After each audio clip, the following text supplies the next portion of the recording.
سلام به همه شما دوستای خوب و با صفای موشکاف. آقا تو سال جدید سید علی بافور باید قید کلکسیون پیپ و عصا رو بزنه و به جاش بره تو خط کلکسیون توپوزی. یعنی همینجوری از چپ و راست داره براش میاد. از یه طرف خبر میرسه که مأموریت گزارشگر حقوق بشر توی ایران تمدید شده.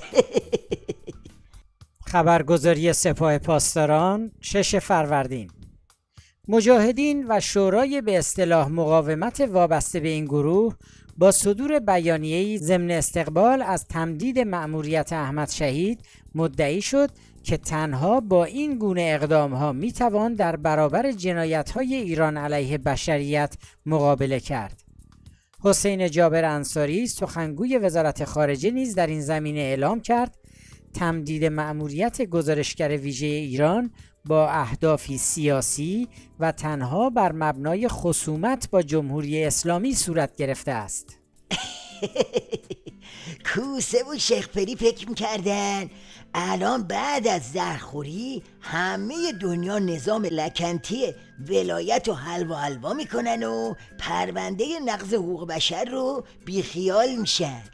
اما این سیلی جانانه باعث شد برق از چشم همشون بپره.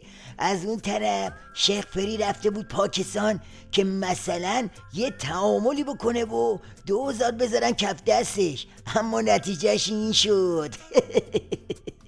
سفر حسن روحانی به پاکستان تاکنون ثمری نداشته. قطر با سبقت از ایران صدور گاز به پاکستان را آغاز کرده است. حالا این دوتا پس کردنی رو داشته باشید تا برسیم به سومیش یمنی بود. یعنی آخوندها این همه زور زدن که هر جور شده یمن رو حفظ کنن، اما اونجا هم بزبیاری آوردن و بازم یه ضربه دیگه. تلویزیون یورونیوز 8 فروردین. یمن 1 سال بعد از جنگ. آقای صالح که در میان حامیانش حاضر شده بود گفت از همین مکان از میدان سبعین دست صلح و شجاعت را به سوی رژیم عربستان برای گفتگوی بلاواسطه دراز می‌کنیم. دوستان میبینید وضعیت خیلی قراش میشه. یعنی نه تنها تو دوره پسا برجام گشایشی برای عظما حاصل نشده، بلکه همینجوری داره از در و دیوار براش میاد. تلویزیون الجزیره 8 فروردین. عادل الجبیر وزیر خارجه عربستان سعودی گفت اگر رژیم ایران می‌خواهد روابط عادی خود را با عربستان از سر بگیرد باید رفتار خود را تغییر دهد. بفرمایید. اینم از نتیجه منتکشی‌های شیخ پری. حالا این بدبختی‌ها کم بود، تحریم‌های جدید به خاطر برنامه موشکی هم بهشون اضافه شد. یعنی این یکی دیگه نفس عظما رو بند آورد. وزارت خزانه‌داری امریکا دیروز 2 شرکت ایرانی رو به بهانه ارتباط با برنامه موشکی و 2 شرکت مستقر در انگلیس و 2 شرکت مستقر در امارات رو به بهانه کمک به شرکت هواپیمایی ماهان در فهرست تازه تحریم‌های ضد ایرانی قرار داده بود.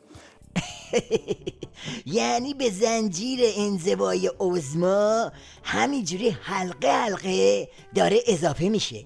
سوریه رو که دیگه نگو، اون چنان باطلاقی شده که هرچی خامنه بیشتر دست و پا میزنه بیشتر فرو میره. فؤاد الکتو دیگر عضو هیئت عالی مذاکره کننده مخالفان هم گفته بحث هیئت دولت انتقالی در سند دیمیستورا مبهم است، در حالی که مخالفان اصرار دارند این هیئت باید اختیارات اجرایی کامل داشته باشد، از جمله درباره رئیس جمهور و به ویژه کنار رفتن اسد از قدرت. حالا تو این هیروویر رابطه آخوندا با القاعده تو داستان 11 سپتامبر هم اضافه شده.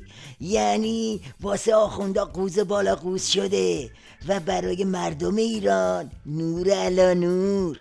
خود خامنه گفته بود اگه یه قدم عقب بریم باید تا آخرش پس بشینیم. حالا بفرمایید، اینم از کلکسیون ضربات و بحرانا. میگم این ولی فقیه اسم سالو به جای اقتصاد مقاومتی اقدام و عمل باید میگفت زهرخوری اقدام و عمل، یعنی زهرخوری وارد عمل شده. زد زیاد.